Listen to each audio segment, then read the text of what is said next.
Vamos fazer o desenho do alumínio. Então, núcleo. Lembra que aqui cabem quantos? 2. Nível K. Mas aí faltam 11 para eu distribuir. Então, eu vou colocar aqui L.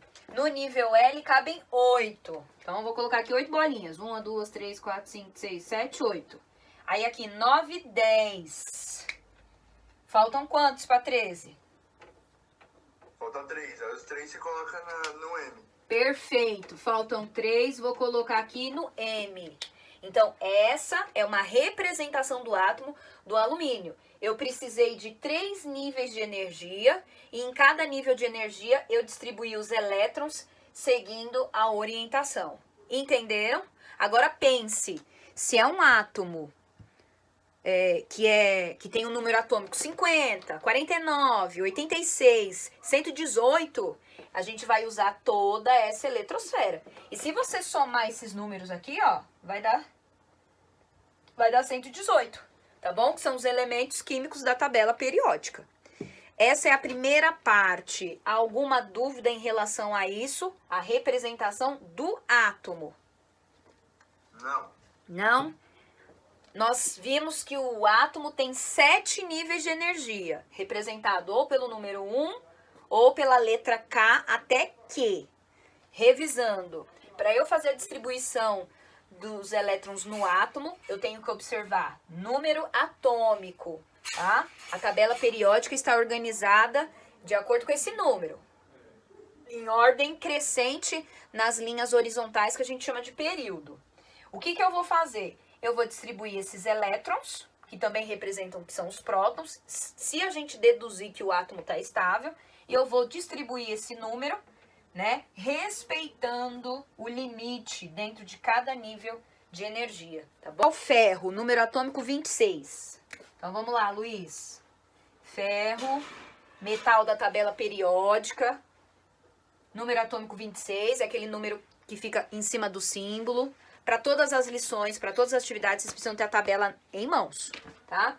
Aí, Luiz, eu vou desenhar o átomo do ferro, tá bom? Levando em consideração este número. Então, eu vou desenhar aqui. Todo átomo tem um núcleo e todo átomo tem a sua eletrosfera. Aí, a gente acabou de perceber nos exemplos anteriores que o átomo ele pode diferir no tamanho e na capacidade de elétrons. Tudo vai depender desse número. Quanto maior o número, mais eletrosfera ele vai precisar usar para distribuir os seus elétrons. Então, vamos lá.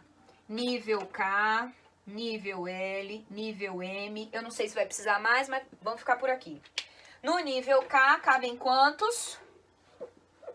2. 2. Vou desenhar 2 elétrons aqui no nível K, obedecendo o limite. Nível K é essa primeira linha aqui, ó, essa primeira órbita da eletrosfera. Cabem só 2. Aqui no nível L cabe 8. 1, 2, 3, 4, 5, 6, 7, 8. 8 mais 2, 10.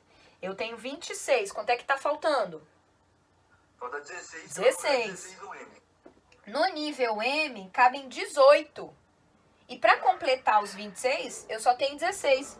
Então, vou colocar aqui 16 bolinhas. Então, 16 mais 8 mais 2, completou 26? Sim. Então, o desenho para representar o átomo do ferro é esse. Utilizando 3 níveis de energia, o K, o L e o M. E em cada um deles eu distribuí os elétrons de acordo com a capacidade deles aqui, ó. E esse aqui é o ponto X da questão, tá bom? Continuando, vou avançar, vou apagar. Aí aparece um carinha chamado Linus Pauling e diz o seguinte: o átomo tem os seus níveis de energia, mas esses níveis de energia, eles também são acompanhados por subunidades, por uma divisão dentro de cada nível. E ele chama isso de subnível energético, tá bom? Vou fazer aqui uma tabelinha. Aí o Linus Pauling montou um diagrama, tá? Que é continuidade disso aqui, ó. Então, ele disse que o átomo tem os níveis de energia, chamado KLMNOP, mas esse átomo também tem os subníveis de energia, chamado S, P, D e F. Ele disse que em cada subnível tem um certo limite também para distribuir os seus elétrons. No subnível S, só cabem até 2 elétrons. No subnível P, cabem até 6 elétrons por vez. No D, 10 e no F, 14. E aí ele nos diz o seguinte, vamos montar então um diagrama para a gente distribuir seguindo o limite do nível e o limite do subnível. E aí o que a gente faz para montar o diagrama do Linus? A gente copia fileira, coluna, e vai preenchendo esse espaço.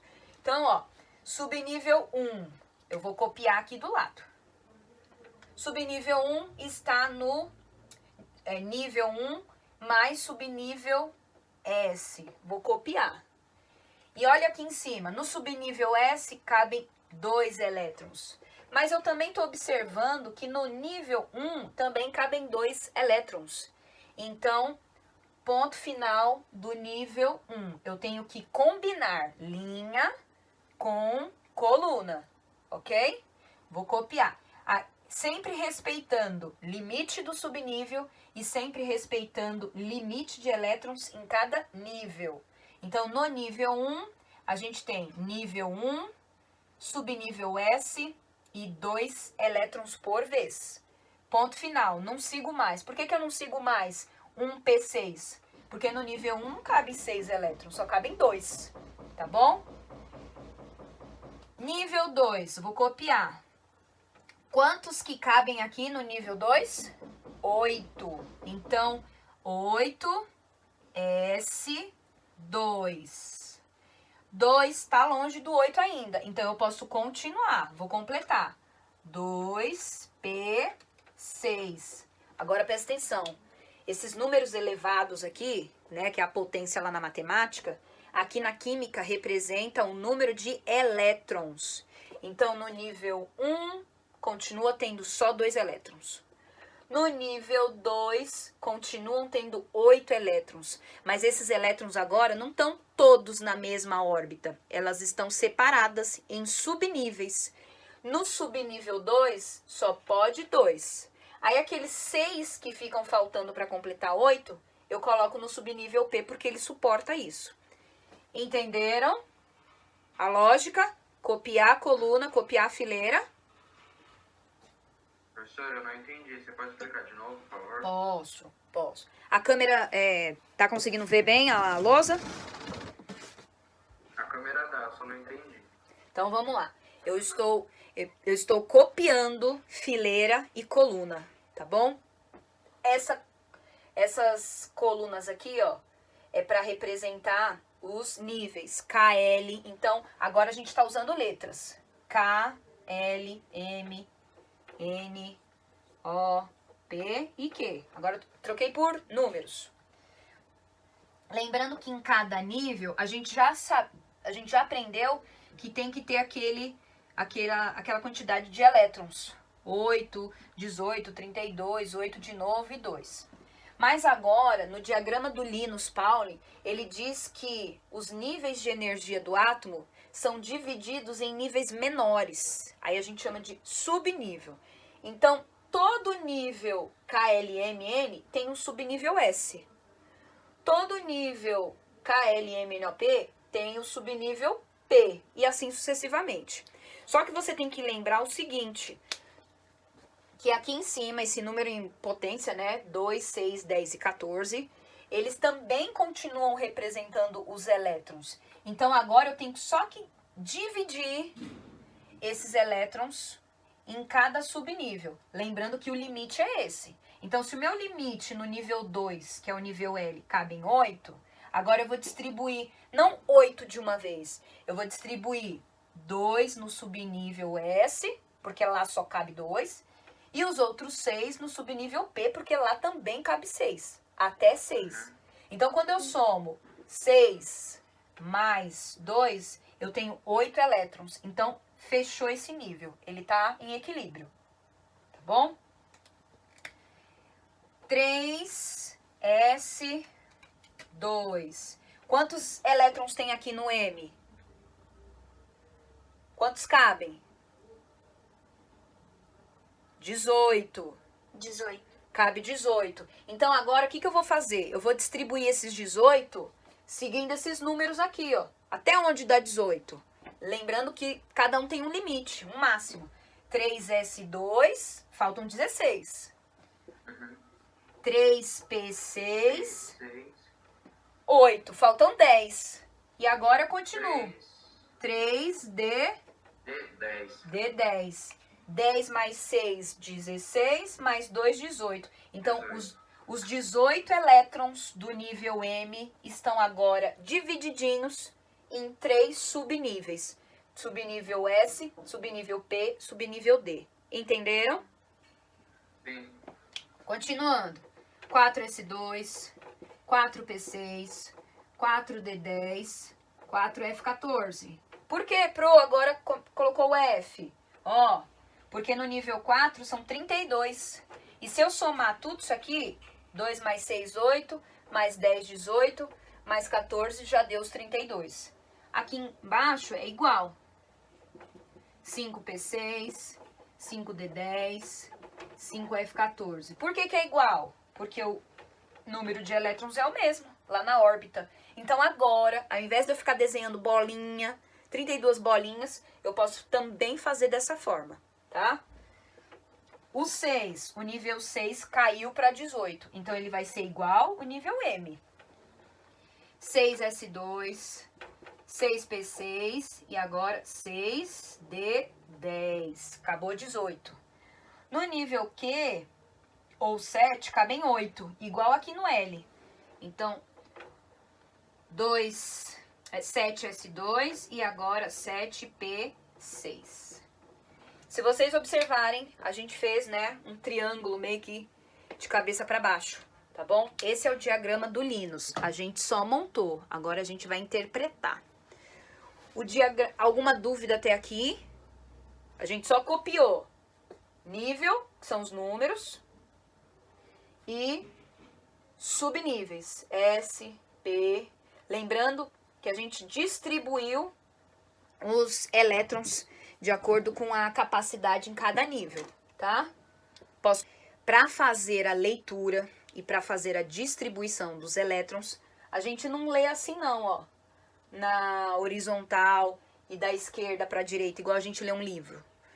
Para fazer a leitura e a interpretação do diagrama do Linus Pauling, a gente vai ter que ler na diagonal, da esquerda para a direita, e sempre da linha de cima para a linha de baixo na diagonal. Linha de cima para a linha de baixo na diagonal. Linha de cima para a linha de baixo na diagonal. Vou fazer as setinhas em azul. Então, a leitura do diagrama do Linus. Então, vamos lá. Começar pelo 1S1, 1S2. Só que aqui depois na diagonal, na outra coluna, não tem nada. Então, o que eu faço? Eu volto. Aqui em cima também, ó, não tem nada. Então, a minha próxima leitura é aqui, ó. Então, eu subo, desço aqui. Linha de cima com a linha de baixo na diagonal, igual japonês. Da esquerda pra direita. De trás pra frente, tá bom? Saiu daqui, não tem mais nada. Aí eu volto aqui, ó, 2P6. Depois do 2P6, eu vou ler pra cá, 3S2. Aí eu subo, não tem 2D10, então é como se tivesse. Aí eu pego dele e venho na diagonal para baixo. Linha de cima, linha de baixo. Essa é a forma como a gente lê. Aí a outra linha de baixo, sempre na diagonal. E assim sucessivamente. Essa é a ordem da leitura, da interpretação do diagrama do Linus. E por que a gente lê dessa forma? Porque o Linus, diz o seguinte: o subnível F é mais energético que o subnível D. Por quê? Porque no subnível F cabem quantos elétrons? 14. Então 14. ele tem ou não tem mais energia? Tem, claro que tem. Então o nível D é mais energético que o nível P, porque lá cabe mais elétrons. E assim sucessivamente, essa é a lógica. E aí eu pergunto, se a gente for colocar isso em ordem, como é que fica? Ordem da leitura do diagrama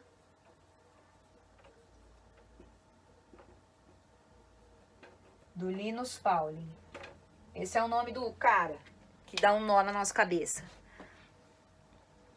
A ordem correta é a seguinte: 1s2, coloca vírgula, dá um espaço, 2s2, vírgula, 2p6, vírgula, 3s2, vírgula, 3p6,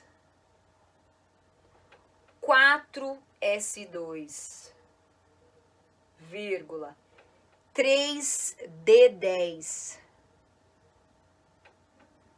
vírgula, 4p6, 5s2, vai dando vírgula em cada um deles, 4d10, 5p6, 6s2, aí volta lá pro 4, 4f14, aí agora eu tá, vamos continuar, 4f14, vírgula, 5d10, 6p6, 7s2, 5f14, 6d10 e 7p6. Essa é a ordem da leitura, tá bom?